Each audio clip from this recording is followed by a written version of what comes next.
Bismillahirrahmanirrahim. Assalamualaikum warahmatullahi wabarakatuh.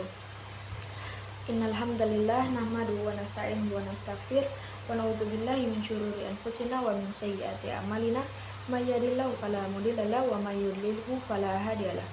Asyhadu an la ilaha illallah wa asyhadu anna Muhammadan abduhu wa rasuluhu amma ba'd.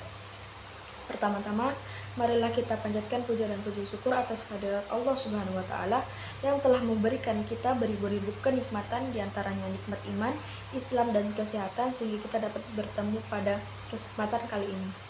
Salawat serta salam tak lupa pula kita junjungkan kepada Nabiullah Muhammad sallallahu alaihi wasallam yang telah membawa kita dari era kegelapan ke era yang terang benderang seperti yang kita rasakan pada saat ini. Pada kesempatan kali ini saya ingin membawakan kultum dengan tema Kiai Haji Mas Mansur, pahlawan nasional dari Muhammadiyah.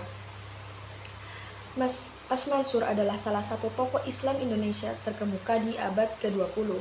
Lahir pada 25 Juni 1896 di Surabaya. Ayahnya bernama Kiai Haji Mas Ahmad Marzuki yang merupakan keturunan Keraton Sumenep di Madura dan seorang khatib tetap di Masjid Sunan Ampel di Surabaya.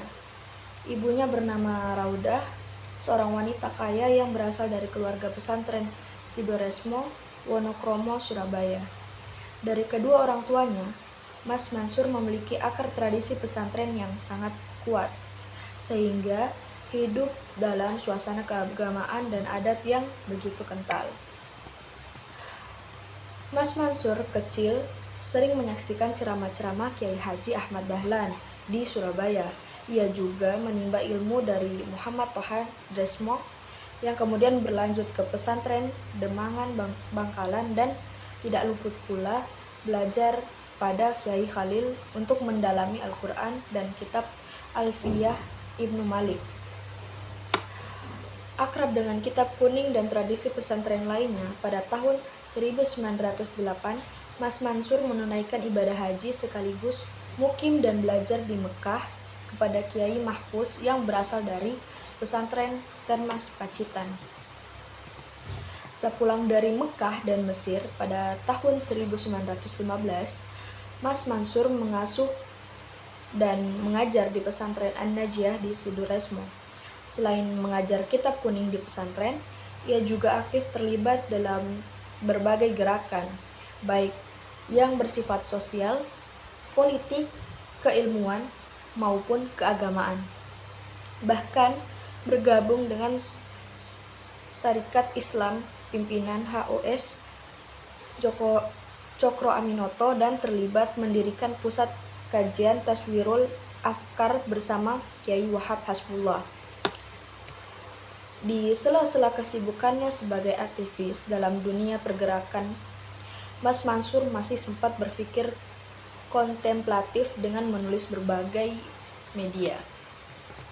Kemudian pada tahun 1921, Mas Mansur masuk organisasi Muhammadiyah.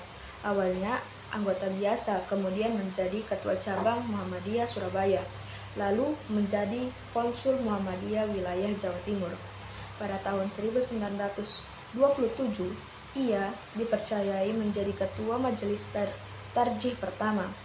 Puncaknya dalam Kongres Muhammadiyah ke-26 di Yogyakarta pada 1937. Mas Mansur resmi ditunjuk menjadi ketua pengurus besar Muhammadiyah. Di bawah kepemimpinan Mas Mansur, Persyarikatan Muhammadiyah mengalami kemajuan yang sangat pesat, baik dalam dakwah, pendidikan, kaderisasi, maupun dalam pergerakan nasional. Setelah menjadi ketua PB Muhammadiyah, Mas Mansur mulai melakukan gebrakan politik, yaitu dengan memprakarsai berdirinya Majelis Islam A'la Indonesia atau MIAI. Selain didominasi oleh aktivis Muhammadiyah, dalam MIAI juga ada Hashim Asy'ari dan Wahab Hasbullah yang Keduanya tokoh Nahdlatul Ulama.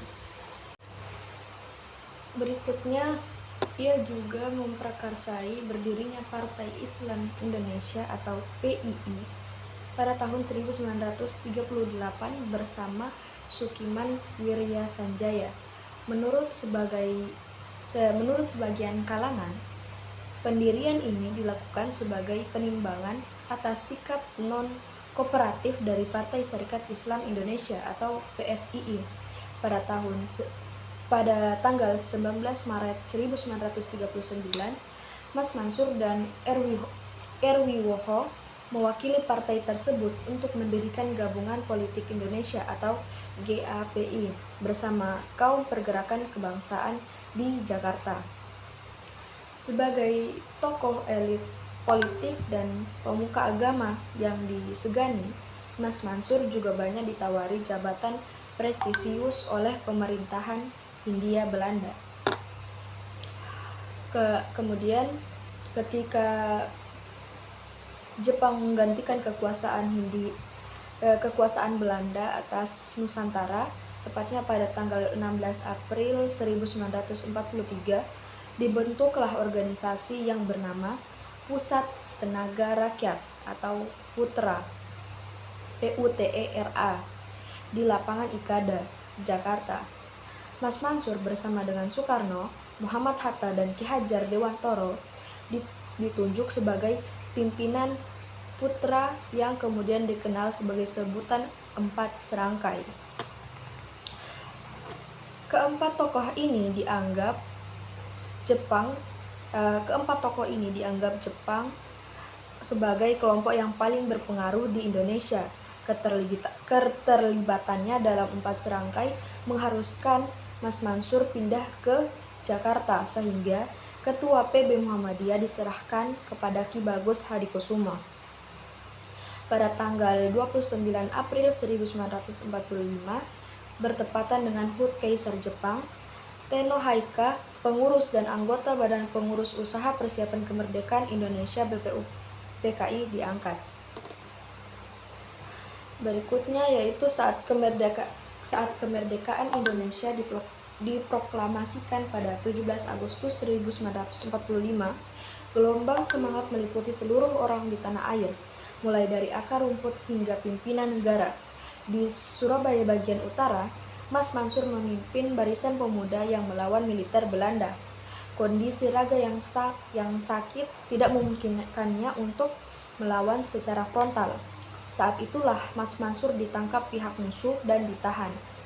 Di tengah pecahnya perang kemerdekaan, Mas Mansur meninggal di tahanan pada tanggal 25 April 1946.